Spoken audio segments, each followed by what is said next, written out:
Assalamualaikum warahmatullahi wabarakatuh. Yang saya hormati Bapak Ibu, khususnya calon guru penggerak angkatan 11 tahun 2024 pada SD Negeri 26 Palobi. Kemudian Bapak Ibu yang terlibat sebagai pengimbasan CGP angkatan 11 ini. Di sini jumlahnya ada kurang lebih 10 orang. 10 orang perwakilan dari guru bidang, guru kelas, kemudian perwakilan dari teknik di sekolah ini. Nah, pada pengimbasan diseminasi menyebarkan pemahaman dan penerapan pengalaman budaya positif, mungkin nanti akan disebarkan, akan dijabarkan oleh para CGP angkatan 11 ini pada forum ini.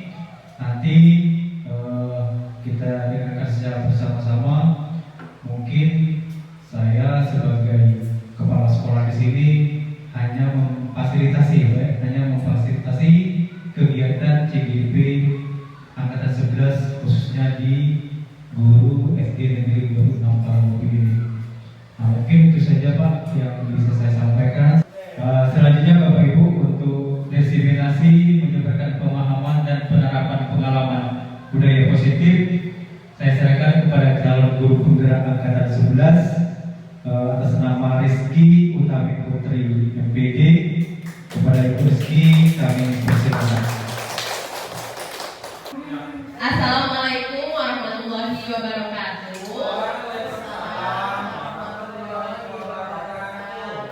Selamat pagi Bapak dan Ibu guru. Pada kesempatan hari ini saya akan berbagi praktik baik, yaitu diseminasi menyebarkan pemahaman dan penerapan pengalaman budaya positif. Sebelum kita masuk ke materi kita tetap semangat dulu ya Bapak Ibu ya, untuk memulai hari ini dengan semangat. Coba Pak Hasan pimpin tepuk semangat yang terbaru ya, yang diajarkan oleh Ibu Dep. Ayo Pak Hasan.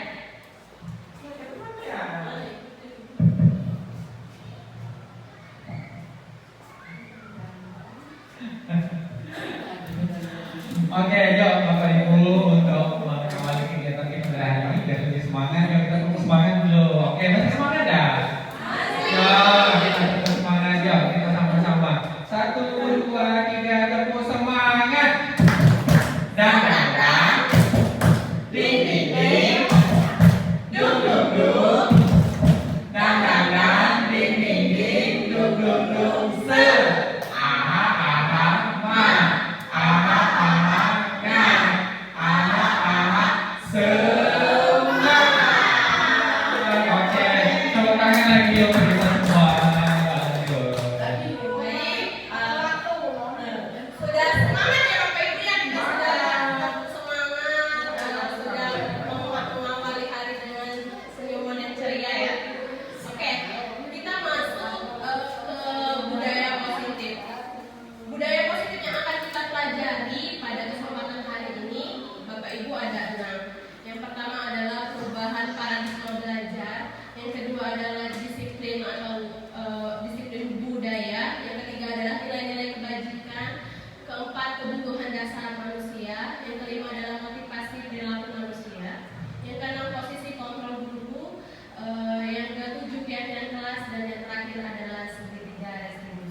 Jadi kita akan melihat bahwa miskonsepsi tentang teori kontrol, yaitu bahwa kita ini Bapak Ibu merasa terkadang kita sebagai guru ini berhak atas semuanya, ya kan?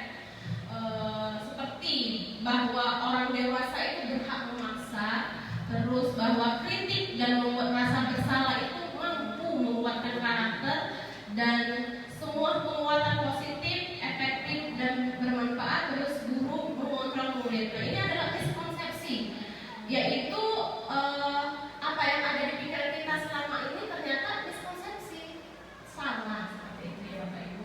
Next Pak. Oke, next. Oke, sekarang kita masuk pada disiplin positif. Sebelum kita masuk ini ya Bapak Ibu ya, saya ingin bertanya, menurut Bapak Ibu, sebelum kita belajar materi disiplin positif ini apa sih sebenarnya? Coba Ibu Wiwi, Asep, mic-nya Pak Asep.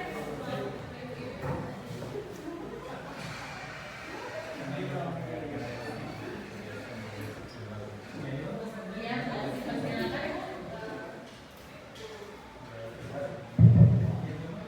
Terima kasih Ibu CGP atas kesempatannya.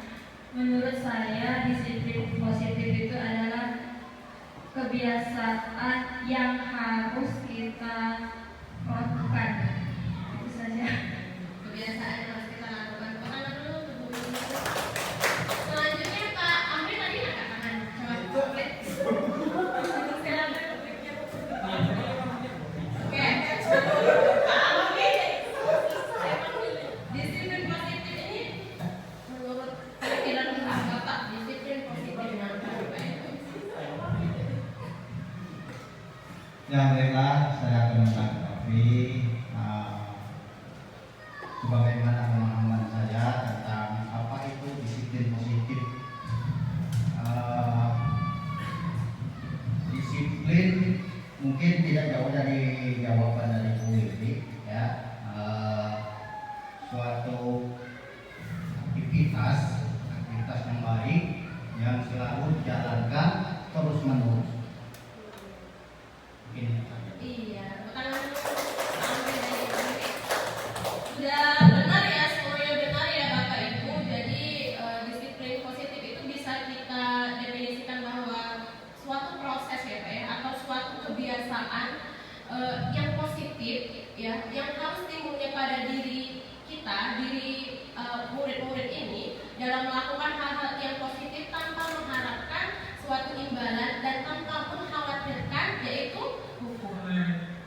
Jadi sebagai pendidik ini tujuannya adalah bahwa kita ini harus menciptakan peserta didik yang memiliki disiplin diri, sehingga murid berperilaku mengacu kepada nilai-nilai kebajikan universal dan memiliki motivasi intrinsik yang ada di dalam diri mereka dalam perubahan perilaku ke arah yang lebih baik. Next Pak Devis. Selanjutnya adalah nilai-nilai kebajikan. Oke. Jadi ketika siswa ini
tidak merendahkan orang lain. Next, Pak Davis. Oke, Bapak Ibu, selanjutnya kita masuk ke materi kebutuhan dasar pada manusia. Kalau dulu kita sekolah itu ya Bapak Ibu, yang kita tahu kebutuhan dasar itu cuma apa? Yang pertama primer, yang kedua sekunder, yang ketiga dan tersier. Sekarang Bapak Ibu kita akan belajar tentang kebutuhan dasar manusia, khususnya agar kita mengenali kebutuhan apa yang harus dipenuhi ya untuk murid-murid kita. Ada 5 kebutuhan dasar manusia. Yang pertama adalah bertahan hidup Bapak Ibu, yaitu seperti makanan, pakaian, tempat tinggal, keamanan dan kesehatan. Nah, terkadang di kelas kita itu ya Bapak Ibu ada murid yang boleh dikatakan pakaiannya lusuh, sudah kecil, kotor dan lain-lain. Terkadang kita ini tidak mengetahui, oh ternyata kebutuhan dasar siswa kita ini untuk bertahan hidupnya tidak terpenuhi. Terus kasih sayang dan rasa diterima ya, yaitu rasa diterima, dipedulikan, berbagi, kerjasama dan menjadi bagian dalam kelompok. Terkadang Bapak Ibu murid-murid ini kenapa mereka bisa bersikap jahil di dalam kelas? Karena di rumah mereka atau di lingkungan mereka ini tidak mendapatkan kasih sayang atau tidak mendapatkan rasa diterima dalam kelompok. Mungkin di keluarga mereka atau di lingkungan bermain mereka yang di luar. Makanya dengan mereka bersikap jahil kepada teman, mereka itu tuh ingin mendapatkan attention atau perhatian dari temannya agar mereka itu mendapatkan kasih sayang dan rasa diterima. Tetapi hal ini adalah hal yang salah ya Bapak Ibu. Jadi ketika kita menghadapi murid seperti itu, kita tidak bisa anak ini nakal tanpa kita mengetahui sebelumnya. Ternyata anak ini kebutuhan dasar dia yaitu dengan mendapatkan kasih sayang dan rasa diterima ini tidak terpenuhi.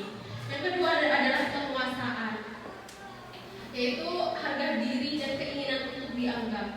Anak-anak itu Bapak Ibu, mereka itu pasti mempunyai sifat iri jika kita hanya memerintahkan atau menunjuk anak-anak yang tertentu saja, yaitu A, B, C. Jadi anak-anak itu ingin keinginan untuk dianggap oleh kita sebagai guru. Misalnya ya, pada saat pemilihan ketua kelas ya Bapak Ibu ya, pada saat pemilihan ketua kelas ini, terkadang kita ini hanya bertanya, siapa yang kelas 4-nya, kelas 3-nya pernah jadi ketua kelas? Anak-anak tunjuk tangan, oke, kamu berarti yang jadi ketua kelas. Padahal mereka ini ya pengen ya Bapak Ibu ya untuk dianggap, untuk menunjukkan kebolehan mereka, untuk menunjukkan kemampuan mereka. Tetapi terkadang tanpa kita sadari kitanya sebagai guru yang tidak memberikan kesempatan. Kitanya terkadang Bapak Ibu yang membunuh kreativitas dan keinginan anak-anak. Selanjutnya adalah kebebasan, yaitu mandiri dan memiliki pilihan. Oke. Mandiri dan memiliki pilihan ini ya Bapak Ibu bisa kita artikan ya seperti tadi contohnya dalam memilih perangkat kelas ya, ada ketua kelas, sekretaris, bendahara. Anak-anak ini harus kita bebaskan Bu. Kita proyeksikan bahwa kelas itu merupakan suatu negara yang dimana kita harus memilih pemimpinnya, yang dimana pemimpinnya ini ya harus berdasarkan dari mereka sendiri sebagai rakyatnya, sebagai penunggunya di dalamnya.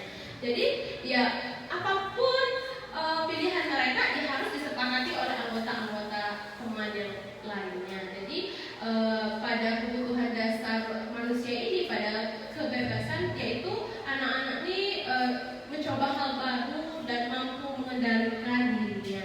Dan yang terakhir adalah kesenangan bermain, humor. Khususnya SD ya Bapak Ibu, kita ini mengajar anak-anak SD, kebutuhan dasar mereka yaitu kesenangan bermain itu memang harus terpenuhi Bapak Ibu. Kita ini jangan menjadi seorang guru yang menjadi momok yang menakutkan bagi seorang siswanya. Oh, ada Ibu Rizky, harus diam, tegak, jangan tersentuh, jangan bermain. Ya tidak seperti itu Bapak Ibu. Ada kalanya kita ya bersikap tegas ya, tegas tapi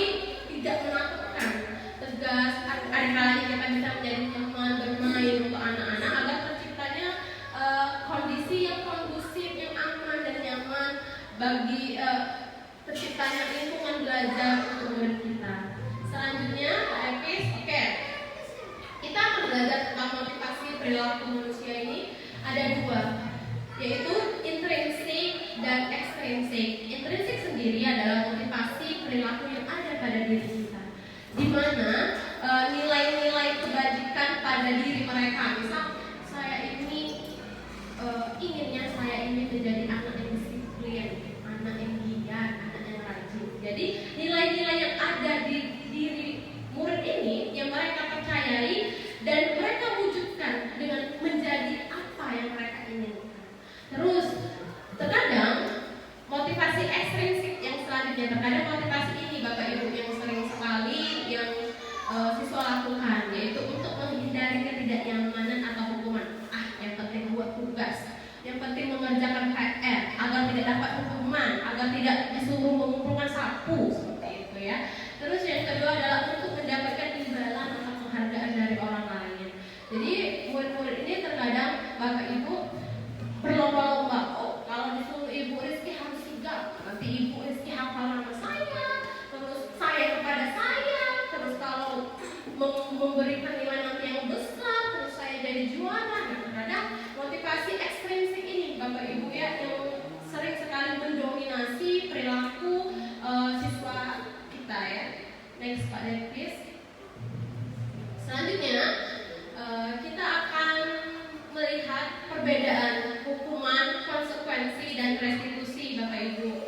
Yaitu hukuman tidak terencana, tiba-tiba, terus murid tidak tahu apa yang akan terjadi atau tidak dilibatkan. Terus bersifat satu arah dan berupa hukuman fisik atau psikis. Yang pertama ini hukuman ini ya Bapak Ibu, terkadang kita ini apa-apa itu semuanya ini hukum, ya. Tidak buat tugas hukum, bawa sapu, terlambat masuk kelas dikit hukum, keliling lapangan, tidak buat PR hukum, membersihkan WC. Pokoknya ini rutinitas ini kalau satu hari tidak menghukum anak itu kurang rasanya, ya. Jadi hukuman ini ya tidak terencana ya Bapak Ibu. Terus siswa ini tidak dilibatkan, alias mereka ini tidak mempunyai opsi lain selain menuruti apa kehendak kita, yaitu bersifat satu arah tadi. Yang kedua adalah konsekuensi terencana atau disepakati sesuai peraturan. Jadi sebelumnya sudah ada peraturan ya. Oke, kalau kamu terlambat 2 menit masuk kelas, konsekuensinya apa? Nah, terus murid tetap dibuat tidak nyaman. Ternyata dengan konsekuensi ini beda tipis Bapak Ibu dengan hukuman. Murid ini tetap tidak nyaman. Terus sikap guru ini selalu memonitor murid. Dan yang ketiga adalah restitusi, yaitu di mana proses ini menciptakan kondisi bagi murid untuk memperbaiki kesalahannya dan mengajak mereka untuk mencari solusi atas permasalahan mereka. Ya, jadi pada restitusi ini akan kita bahas nantinya, yaitu segitiga restitusi Bapak Ibu. Next. Oke, kita akan memasuki 5 posisi kontrol guru Bapak Ibu, yaitu yang pertama adalah penghukum, yang kedua adalah pembuat rasa bersalah, yang ketiga adalah teman, keempat pemantau, dan yang kelima manajer. Oke Bapak Ibu, sebagai seorang guru kita paling sering memposisikan diri kita sebagai posisi yang mana Bapak Ibu? Sebagai penghukum ya Bapak Ibu ya? Atau sebagai ini pemantau itu nah yang gambarnya ngintip di dalam pemantau terus CCTV 24 jam. Nah juga ya Bapak Ibu ya. Atau membuat merasa bersalah, nah ujungnya sarang duduk banyak terus jadi teman ya, pemimpa, terus manajer. Oke, jadi paling banyak kita ini memposisikan diri kita ini sebagai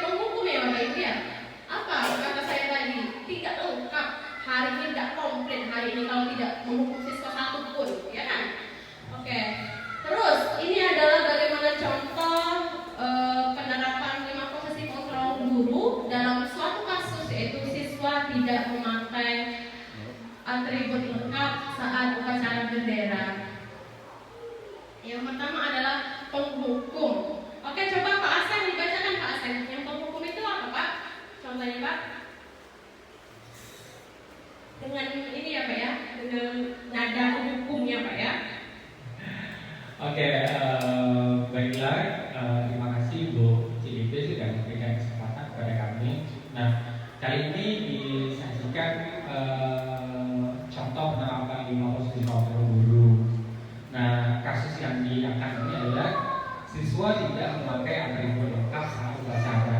Nah ini siswa yang tidak memakai atribut lengkap ini rasanya tiap kali upacara Senin itu selalu saja ada. Dan terkadang kita sebagai guru itu ada yang mungkin sudah 2 kali Bu, sudah 2 kali berturut-turut itu.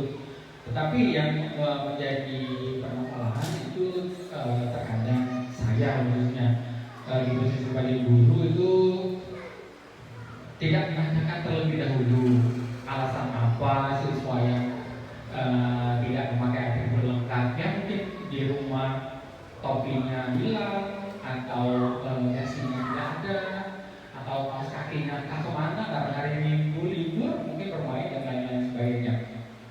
Nah sekarang yang jadi pertanyaan ini siswa tidak memakai atribut lengkap saat upacara. Nah terkadang guru ini memberikan posisi kontrol sebagai penghukum karena rasanya hukum ini kayak lebih praktis. Jadi anak-anak itu begitu sampai di sekolah saat upacara tidak memakai seragam yang lengkap, sudah hukum saja. Karena kalau mau ditanya itu ya mungkin anaknya mau bilang apa dulu, mungkin ya bingung mau jawab apa, terus kita juga ada kegiatan lain dan lain-lain sebagainya. Jadi yang paling mudah untuk dilakukan, yang paling praktis itu sudah langsung hukum saja anaknya, hukum saja, hukum berdiri di samping, nanti pakai yang bendera lah, atau membersihkan halaman sekolah baik di depan, di belakang, atau membersihkan WC yang mungkin kotor dan lain-lain sebagainya. Nah ini pada kasus siswa tidak memakai atribut sekolah. Jadi guru itu kebanyakan memberikan hukuman karena sifatnya lebih praktis. Kemudian rasanya bagi guru yang memberikan hukuman ya berdiri di lapangan atau membersihkan WC itu kayak lebih praktis, ya mungkin WC lebih bersih, halaman lebih bersih, itu yang ada di pikiran guru. Jadi sudah manfaatkan saja sebagai hukuman membersihkan WC atau membersihkan halaman sekolah. Mungkin itu yang dapat saya sampaikan dari penerapan dengan posisi kontrol, khususnya sebagai guru sebagai posisi kontrol penghukum. Terima kasih. Oke, beri tepuk tangan dulu teman-teman absen. Iya ya Pak ya, kadang-kadang kita ini sebagai guru ya Pak ya maunya yang praktis saja. Kita itu tuh kadang memikirkan kalau dapat hukuman, anak-anak itu bakalan berubah. Besoknya pasti tidak akan dia lakukan. Padahal belum tentu ya Bapak Ibu. Kadang sudah dihukum bersih WC, tak dilakukan. Sudah dihukum, disuruh beli satu, masih tetap dilakukan. Terkadang mungkin anak-anak tuh senang membeli satu ya Bapak Ibu ya, daripada mereka yang berubah dan memperbaiki kesalahannya. Jadi pernah nih Bapak Ibu di kelas saya, namanya ini Moza. Moza ini untuk badannya lumayan besar ya Bapak Ibu. Jadi saya tuh selalu lihat Moza ini setiap upacara tidak pernah pakai rompi Bapak Ibu. Pertama kali saya lihat Moza ini kenapa tidak pakai rompi? Belum saya temukan. Terus minggu kedua masih saja tidak pakai rompi. Saya waktu itu berpikir mungkin rompinya basah, ketinggalan. Rompinya ini basah, kotor atau sobek mungkin mau dijahit kan. Jadi saya biarkan. Kesalahan saya itu saya biarkan Bapak Ibu, tidak saya tanya. Terus pada minggu kedua Moza ini pada saat upacara masih tetap tidak memakai rompi. Akhirnya saya panggil Pak, saya tanyakan, kenapa Moza setiap upacara tidak pernah pakai rompi? Alasannya apa Bapak Ibu? Alasannya rompinya itu sudah sempit dan di kalangan di pasar ini tidak ada jualan rompi yang seukuran dengan dia. Jadi Bu ya kan, ada ketek di pasar ini tak bakalan Bu rompi seukuran aku ada ketek. Jadi solusinya adalah dengan Moza ini Bu karena tidak ada jualannya di daerah kita, jadi dia ini akhirnya memesan di online shop, di Shopee Bapak Ibu. Ketemulah. Terus saya tanya, ada Moza ukuran rompi Moza? Banyak Bu di Shopee. ibu-ibu ada yang umur XL, XXL jumbo. Jadi terkadang itu kesalahan saya ya Bapak Ibu ya. Kalau saya membiarkan mozaik tanpa saya tanya sampai di kelas 6 dia tidak akan pernah membeli roti tersebut. Oke, yang kedua adalah membuat merasa bersalah ya Bapak Ibu. Berapa kali ibu harus memberitahu kamu selalu saja mengecewakan ibu atau bapak. Terus yang ketiga adalah sebagai teman, ayo dong ikuti aturan sekolah, tolong bantu ibu atau bapak ya sekali ini. Ya sudah, tidak apa-apa, lain kali jangan sampai berbuat seperti ini lagi ya. Nah, terus yang keempat adalah sebagai pemantau. Kamu sudah melanggar peraturan sekolah, kamu tahu konsekuensinya. Setelah upacara kamu beli atributnya ke koperasi dan jangan ulangi lagi. Terus yang terakhir Pak, yang terakhir adalah sebagai seorang manajer, yaitu apakah kamu tahu kesalahanmu? Kira-kira bagaimana kamu memperbaiki kesalahanmu? Oke Bapak Ibu, dari contoh penerapan 5 posisi kontrol ini kira-kira yang paling baik posisi yang mana Bapak Ibu? Posisi sebagai seorang manajer ya Bapak Ibu ya. Oke, semoga kita bisa ini ya Bu ya, berubah secara perlahan yang tadinya tidak komplit hari ini, kalau tidak menghukum ya sekarang kita berubah menjadi seorang manajer ya Bapak Ibu yang untuk murid-murid kita. Selanjutnya Bapak Ibu, oke, sekarang saya mau sedikit bertanya nih Bapak Ibu. Posisi kontrol, apakah aku? Oke, yang pertama Pak Amri.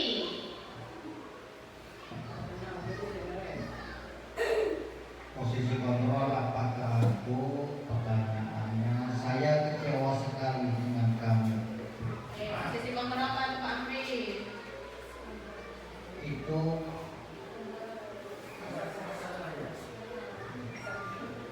Saya merasa bersalah. Oke, membuat rasa bersalah ya.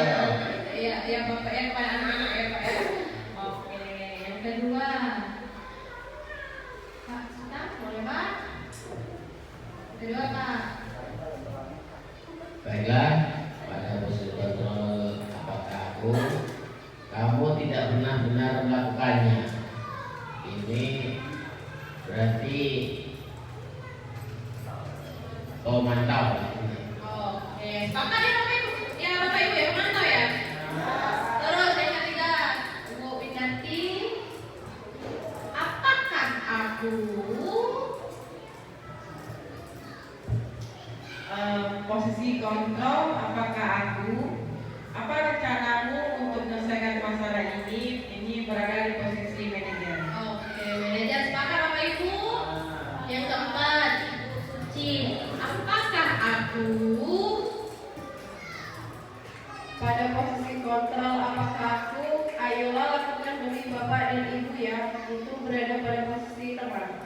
Oke, posisi teman ya Bapak Ibu ya.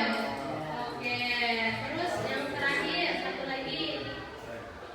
Boleh nih, Ibu ini Baida. Oke, bebas seperti apakah aku?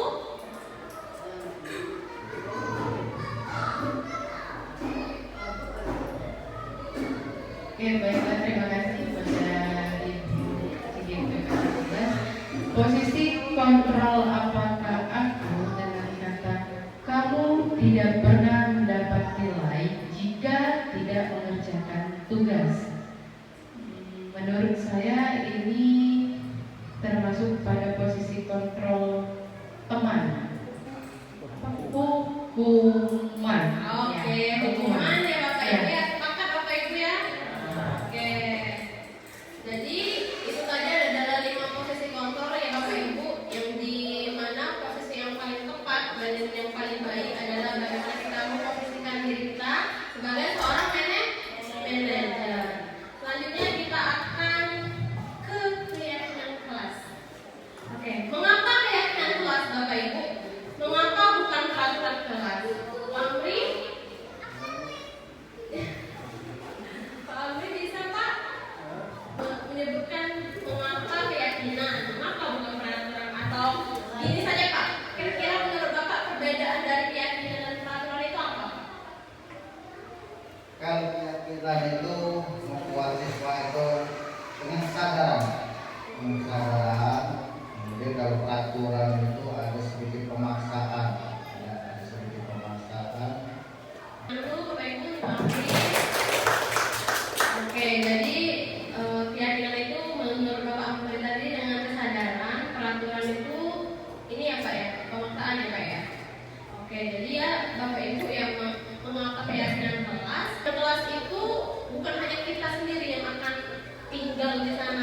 selama dua semester atau 1 tahun ya Bapak Ibu ya. Melainkan ada anak-anak. Jadi kalau di suatu rumah nih ada sebuah peraturan untuk halayak ramai, untuk anggota rumah, masa peraturan hanya dibuat oleh 1 orang saja? Ya kan Bapak Ibu. Jadi peraturan ini harus berupa keyakinan, nilai-nilai yang nantinya disepakati bersama dan diterapkan di dalam kelas tersebut. Mengapa bukan peraturan? Ya karena peraturan ini hanya bersifat satu arah Bapak Ibu. Kita tidak perlu pendapat orang lain, mereka mau setuju atau tidak bodo amat. Yang penting ini peraturannya, ya kan Bapak Ibu ya. Terus pembentukan keyakinan kelas ini bagaimana sih? Yang pertama yaitu bersifat abstrak. Bersifat abstrak ini ya bebas Bapak Ibu, anak-anak ini bebas. Jadi anak-anak ini bebas menyuarakan keyakinan kelas apa yang mau ada di dalam kelasnya. Yang kedua adalah berupa pernyataan universal, pernyataan universal yang mengangkat nilai-nilai kebajikan ya, terus dibuat dalam pernyataan positif, terus sedikit saja akan mudah diingat. Kalau dia 3 paragraf ya Bapak Ibu, itu visi misi sekolah ya Bapak Ibu ya, bukan keyakinan kelas. Terus sesuai dengan kondisi kelas dan sekolah sehingga mudah diterapkan. Terus semua warga sekolah atau warga kelas dilibatkan saat membuat keyakinan kelas ini. Nah, selanjutnya ini Bapak Ibu tadi kita sudah singgung sedikit ya tentang restitusi tadi. Nah, ini adalah segitiga restitusi. Apa itu? Yaitu proses dialog yang dijalankan oleh guru agar dapat menghasilkan murid yang mandiri dan bertanggung jawab. Jadi Bapak Ibu untuk segitiga restitusi ini, proses dialognya ini kita laksanakan dengan murid ini saat ada permasalahan Bapak Ibu. Misalnya ada anak yang jarang mengumpulkan tugas atau anak yang selalu terlambat saat upacara. Nah, jadi bagaimana kita menyelesaikan masalah-masalah yang ada Bapak Ibu di dalam kelas, yaitu dengan menggunakan segitiga restitusi. Ada 3 tahap Bapak Ibu. Yang pertama yang warna hijau yaitu menstabilkan identitas. Yang kedua adalah memvalidasi tindakan yang salah, dan yang ketiga adalah menanyakan keyakinan. Oke, sekarang apa itu menstabilkan identitas? Oke. Jadi berdasarkan prinsip membuat kesalahan adalah bagian dari proses pembelajaran Bapak Ibu. Jadi kita ini Bapak Ibu terkadang kalau anak ini ada permasalahan saja langsung menjudge anak tersebut. Ya kan Bapak Ibu? Anak tidak buat tugas, kita langsung judge, kamu ini pemalas, kamu ini pemberontak misalkan. Nah terkadang kalau anak-anak yang sudah bermasalah seperti itu Bapak Ibu, kalau kita tidak stabilkan dulu identitasnya dengan langsung menjudge mereka, langsung marah-marah kepada mereka, maka anak tersebut akan semakin down, akan semakin tidak terbuka, mau bercerita, takut salah omong, takut kena marah. Nah, jadi dalam menstabilkan identitas ini kita bisa memakai wacana ini Bapak Ibu. Berbuat salah itu wajar, nah, terus tidak ada manusia yang sempurna. Ibu bapak juga pernah melakukan itu. Ibu bapak tidak mau mencari siapa yang salah. Nah, yang ini misalnya tuh anak-anak kelas ya Bapak Ibu ya. Ibu bapak tidak mau mencari siapa yang salah, tapi ibu bapak ingin mencari solusi dari permasalahan ini, dan kamu berhak merasa begitu. Jadi ya Bapak Ibu ya, ibaratnya menstabilkan identitas ini kalau kita mau ngobrol dengan orang, ya kita harus membuka dulu. Membuka obrolan ini nih, ya anak-anak itu harus distabilkan dulu emosinya. Ya. Jangan langsung menjudge anak, kamu ini nak setiap kali ada permasalahan di kelas pasti kamu. Bagaimana anak mau terbuka Bu? Bagaimana anak mau berbicara tentang keluhan mereka? Terus yang kedua adalah memvalidasi Bapak Ibu tindakan yang salah, yaitu berupaya memenuhi suatu kebutuhan tertentu ya dengan wacana yang bisa kita terapkan. Kamu pasti punya alasan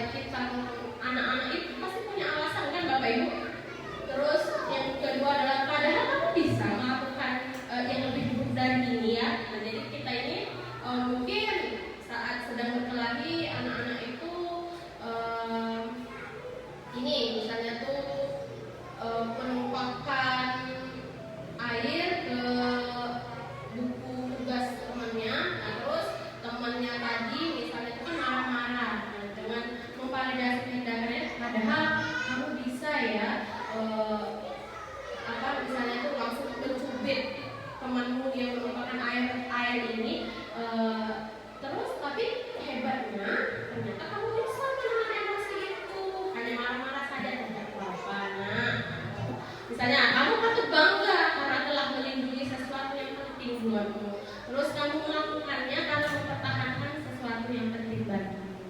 Terus Pak, tahapan yang terakhir yaitu dengan menanyakan keyakinan. Jadi Bapak Ibu, pentingnya kita ini ada keyakinan kelas ya.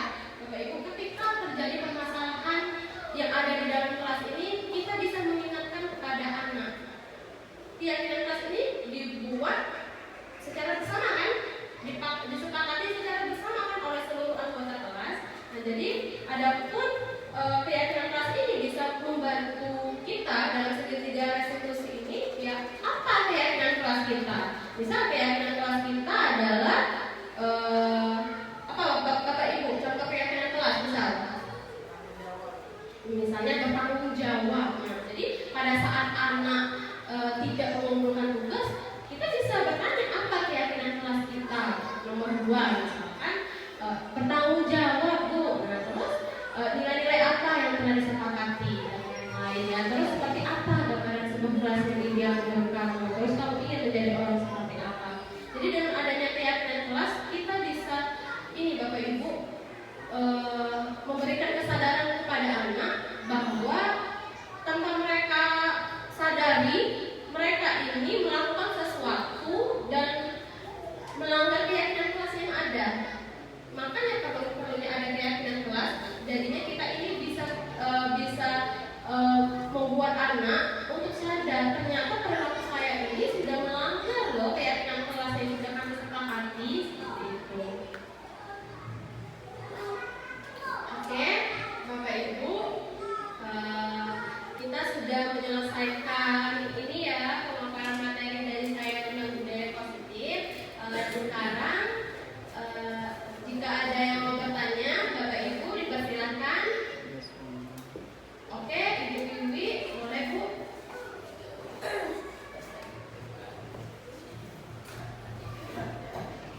Terima kasih atas kesempatannya.